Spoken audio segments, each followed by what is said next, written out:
I didn't know school could be this much fun. I now have 200 servants that do whatever I want. The best part is, I'm the only girl in an all-boys school, but not a single boy knows, not even the teachers. The secret is the one thing that has given me the leverage that I need. All of these boys were coming to me for advice when it comes to their girl problems, and that's the reason why they're willing to serve me. My advice works. I mean, it really works. Before me, this school was filled with boys who couldn't even get a girl to look in their direction. Now, even the most hopeless boy has a girlfriend. In return for the advice I give them, the boys do my homework and buy me lunch. They save me the best seats in the class and cover for me whenever I'm late, or even when I decide not to attend a class. It's taken me a long time to reach a point in my life where I'm happy. It wasn't always this way. In fact, a year ago, I hated school and my life. I went to a co-ed public school. I was pretty sporty, so I always got along better with the boys than I did with the girls. This made me a target, and the target on my back grew dramatically when the most popular boy in school started becoming attracted to me. I wish I had seen it coming, but I didn't. Up until that point, I thought my life was going great. That was when the rumors started. By the end of the day, I couldn't take the looks I was getting from everyone, the whispers behind my back. I tracked down the boy who liked me and asked him what was going on. "Get away from me, you freak," he said, and pushed me away. "I'm not into guys." I found out the full story then. The rumor was that I was actually a boy disguised as a girl. I went home in tears, distraught. I wondered how people could be so cruel and how they could lie about someone else. I was angry and hurt and more depressed than I'd ever been in my life. I spoke to my parents about what had happened. They were just as angry.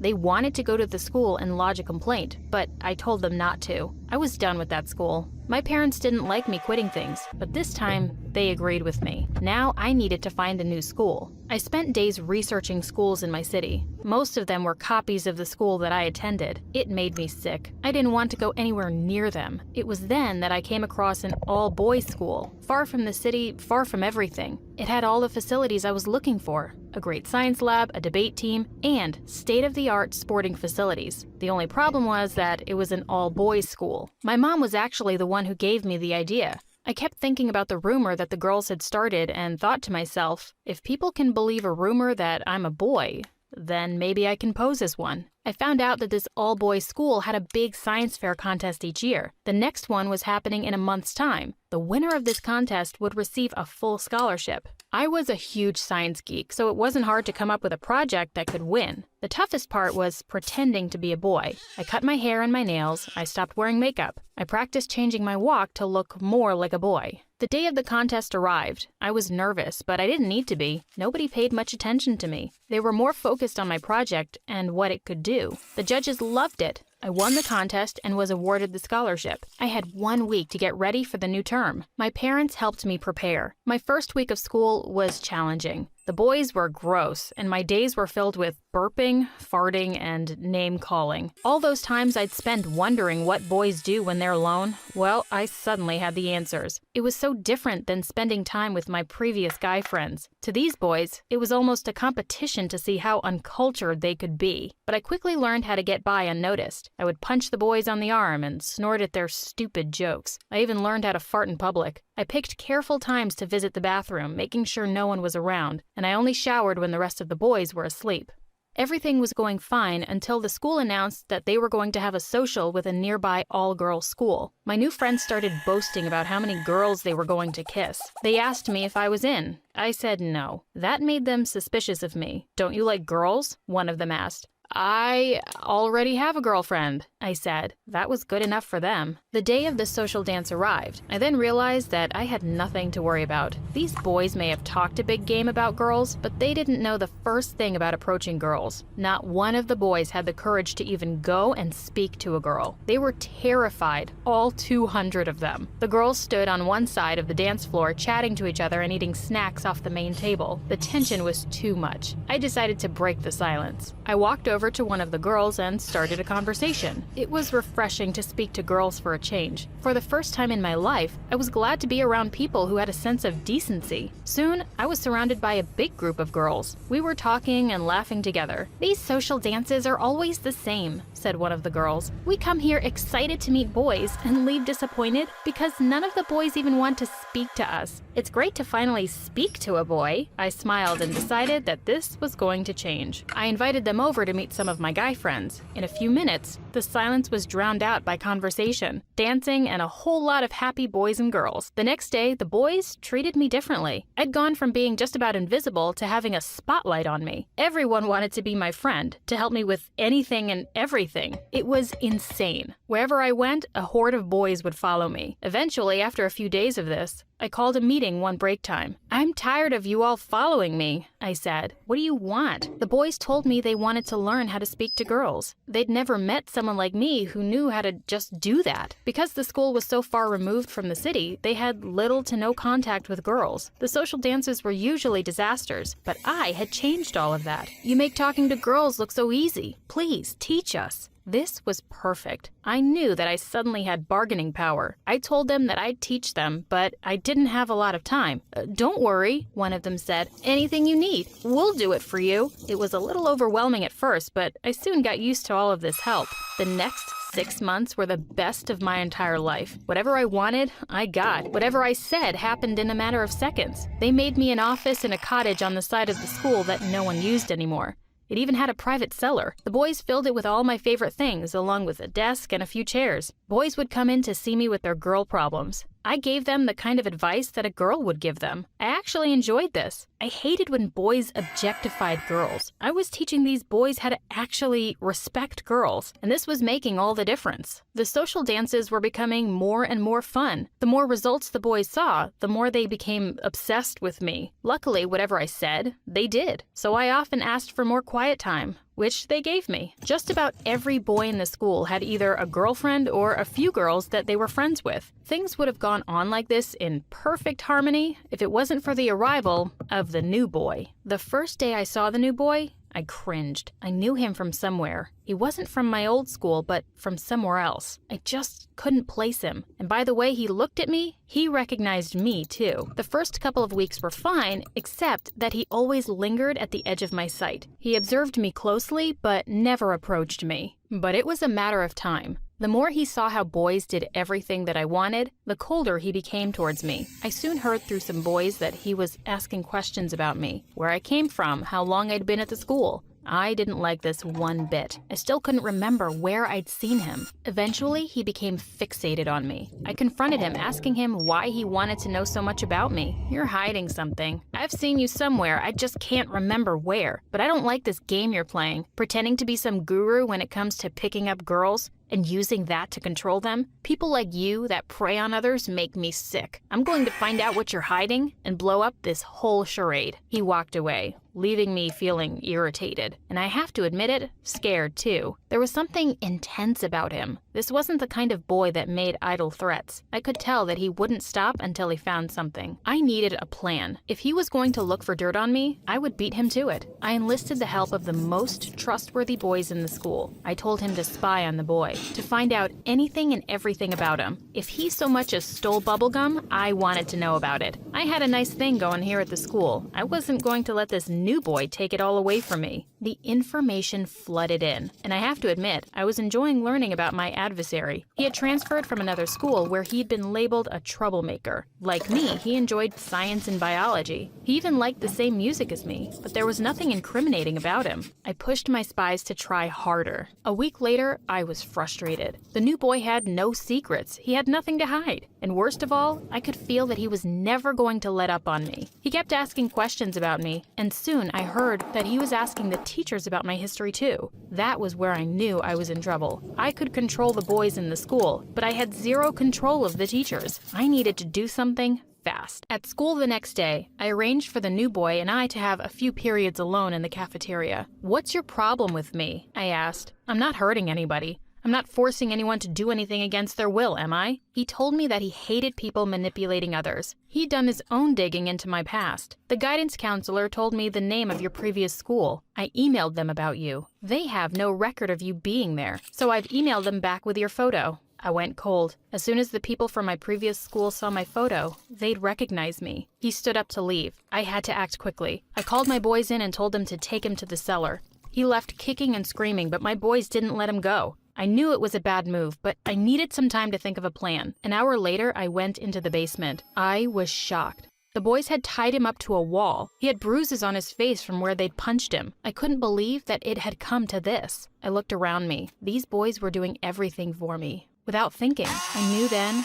that it couldn't go on like this. It was only a matter of time before they did something terrible. "Leave us," I commanded. My boys left. It was just the two of us alone in the basement together. "You're done now," said the new boy. "Forget getting you kicked out of the school. I'm going to send you to prison for what you've done to me." I tried to reason with him, but he didn't want to hear any of it. This had all gone too far. Suddenly, everything that I had gained at this new school meant very little. In fact, at that moment, I didn't want any of it. The servants, the adoration, the friends, none of it. I was done. I revealed my secret to the new boy. He smiled. "That's where I know you from. We attended the same swimming club." But he was still angry about me lying to all the boys in the school. "If you don't tell them, then I will." I choked up. Here it was, my chance to make it right and end all of this. In the end, we made a deal. I would tell the boys that I was leaving to go to another school. In return, the new boy wouldn't press charges against me, and he would keep my secret to himself. I called my parents, explaining to them how things were getting out of hand. They were amazed by my story. They agreed that it was best to leave the school. I called a meeting with all the boys in the school. They didn't take the news well. They begged me to stay. They asked where I was going. Then they made a stand and said, wherever I was going, they would go too. "As much as I like that, I need you all to stay," I said. "I have taught you everything that I know. Now, I will find new boys to teach, and you will teach others what you have learned. Remember, respect the girls and they will trust you." I put in my transfer request, and a month later, I was at a new co-ed school, as a girl. I must admit, it was great to be invisible again. No one was watching me or asking me for advice every 5 minutes. The new boy and I stayed in touch. He kept me updated on how the boys at school were doing. It took them a while to readjust, but they were getting back to normal. They were still speaking to girls, and the social dances were still a big success. The new boy and I spent a lot of time talking. The talking soon became meetings, and a few months later, we started dating. Sometimes having one meaningful relationship is so much better than 200 boys that you can control.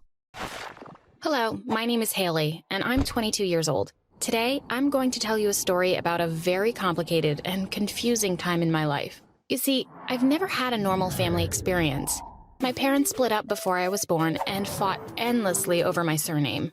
My dad sued me when I was a child, which led to an insane trial that lasted from the time I was a few months old until I was 5. Growing up in that family wasn't easy, and now that I'm in prison, I can see why I've made some choices of mine, especially after my mom told me a secret she had kept from me my whole life about what my dad has done. But before I continue with my story, hurry up and subscribe to this channel, or all your friends will know your most embarrassing secrets. So, she was in the hospital for only a few days while my father was trying to reach her. When she got back home, she found him waiting for her there. Mom called the cops and had my father removed from the house. A few months later, my father sued to have my name changed. The thing was, he didn't sue my mom, he sued me. My mom had to dress me up and take me to all sorts of trials when I was only a few months old. The process was stretched out for so long and was all over the news thanks to my father's lawyers. The trials went on for years, and they were anything but civil. The public was fascinated by our family drama, and by the end of the first year, protests started to form outside of the courthouse and sometimes outside our home. As you can imagine, this was not a great way to grow up. The trials finally ended when I was 5 years old, when the judge yelled out, "Enough is enough. I will not let this go on any longer." He declared that I could choose my last name, as I was old enough to speak for myself now. It was a nice thought, but now I wish he let an adult help me instead, because I chose the last name Glitter Pony. Going through high school as Haley Glitter Pony wasn't easy. I was always the brunt of the jokes. I had a few friends, but not many, and they didn't stick around. My mom and I moved around a lot, trying to get away from our past. The more we moved, though, the harder it was for my mom to get a job. She started to blame me for it, and we fought all the time. We lived in a new city every year, sometimes 2 a year, and she always threw it in my face. By the time I was in high school, she had to work 2 or 3 jobs to support us. She left well before I was up in the morning and came home extremely late at night, exhausted and cranky. I'd ask her how her day was, and she'd always respond with some level of disdain. Most commonly, "I used to be a nurse before you and your drama came along."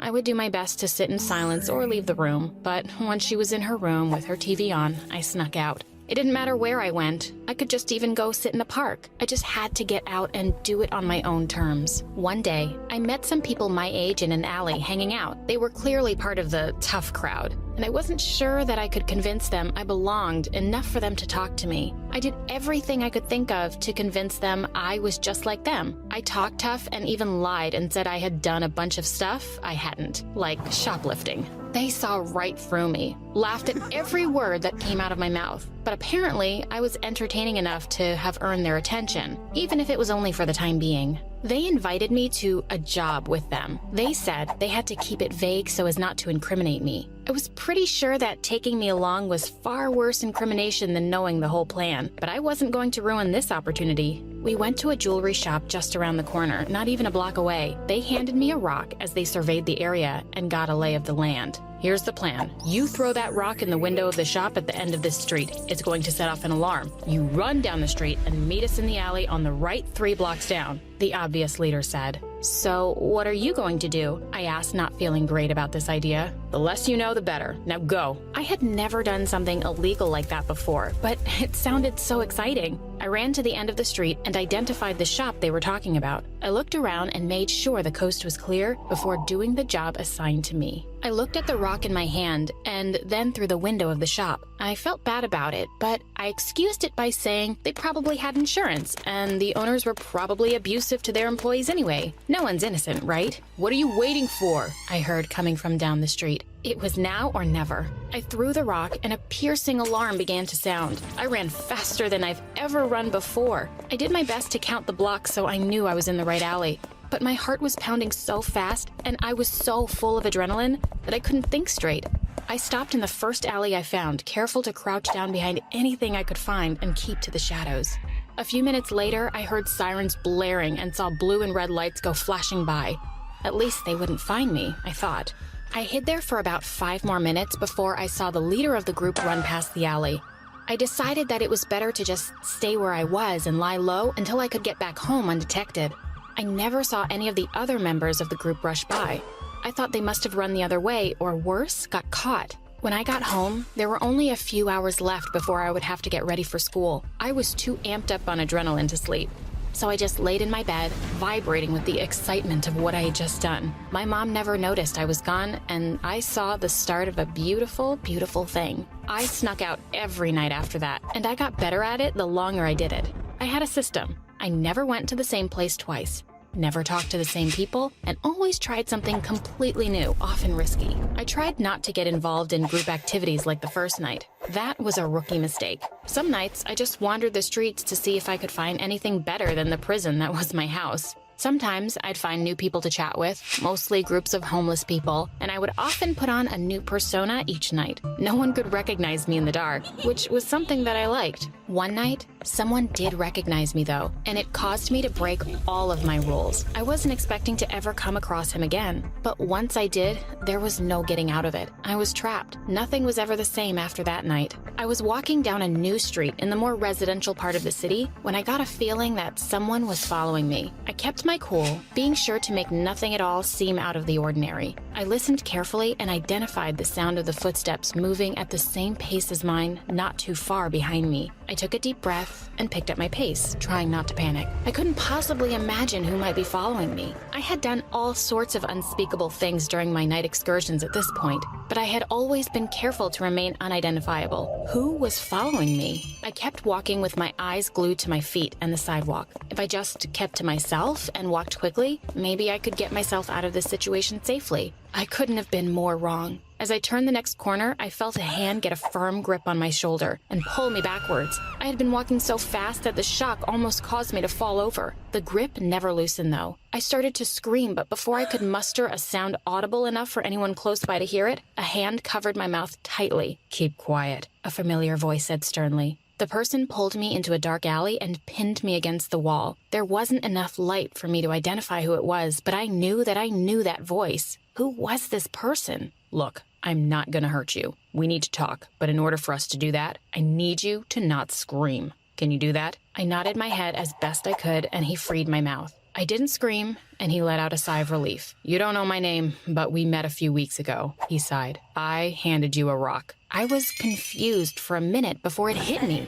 This was the ringleader of the robbery on my first night sneaking out. But how did he find me? "Look, I just need enough money to bail my friends out, that's all. Without my crew, there's no chance in hell I'll get enough. I need some help." "What is it exactly you want me to do?" I still didn't have the slightest clue how I could be of any help to him at all. "I won't ask you to do what I do, that's too much. But if you could just keep being a distraction for me, maybe I can pull enough jobs to get them out of jail." "If you don't join them there first," I said with a little more sass than I had intended. "Hey, I have to try, don't I?" I respected his loyalty to his friends, but I didn't think his plan could ever work. I never expected what would happen next. I followed him down the street to the store he intended to rob. "What do you want me to do?" "Like last time, I need you to break a couple of windows, then run like hell." "I only broke one window and I wasn't too crazy about it," I lied. "They've got insurance and all the owners are all major jerks, if that helps." "You're just saying that. There's no way you know all of these store owners," I said, calling his bluff. "All the richer jerks," he said, handing me 3 large rocks. I took the rocks and sighed deeply. What choice did I have?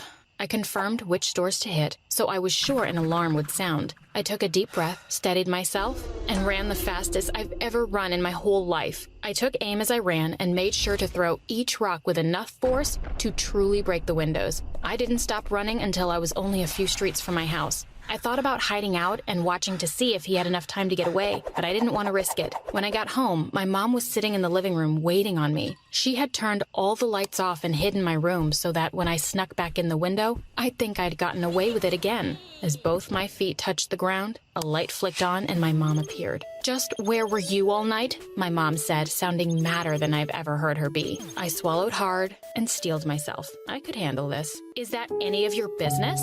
I asked, trying to sound more confident than I felt. "Excuse me," my mom yelled. That was definitely the wrong thing to say, but I didn't back down. I couldn't. "I said, is that any of your business?" I said with an attitude. "You little," she yelled, unable to say the word I knew she wanted to. "What in the world has gotten into you? You were never a walk in the park, but my God." "I was never a walk in the park? Try being blamed for something that happened to you when you were a kid." I wish I could storm out, but she stood between me and the door, and it was my room. I had to just stand my ground. "I don't blame you for that. I blame your father. I've told you that. I do blame you for this attitude and your recent behavior, though. That's for damn sure. You've said that, but you've never once acted like it. Get out of my room, Mom. It's far too late to pretend like you care now." I ran to my bedroom and slammed the door, collapsing on the bed in a sobbing heap. Later, I heard my mom talking in the other room. I creeped to my door and cracked it open so I could listen in on her conversation. "I know, Mom, but I just can't tell her. It's not right," I heard her say.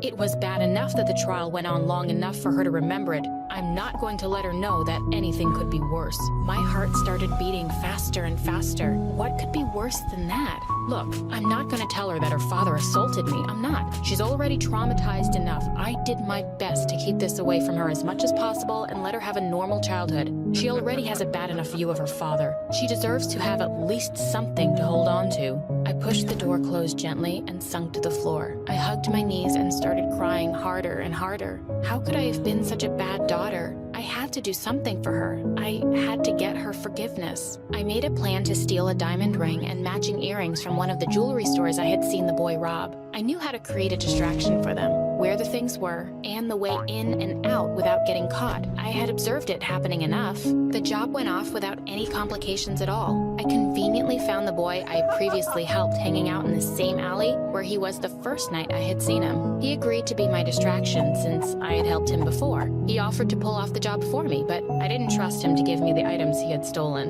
When I got home, I wrapped the beautiful jewelry I'd gotten in a nice gift box. Since I had stolen them, they weren't in one of the jeweler's boxes, so I dug around my room in the hopes of finding some old ones. I was so excited to give them to my mom. I knew they would make her so happy and that she would forgive me instantly. When I got home that night, I gave her the jewelry I had stolen for her, and her reaction was even better than I had hoped. Her eyes teared up immediately, and she gave me the biggest hug she ever had. "Oh, honey, how could you ever afford these? This is so unbelievably sweet. You did not have to do this. I found a good deal. Don't worry about it, Mom. You deserve it and more. I'm so sorry.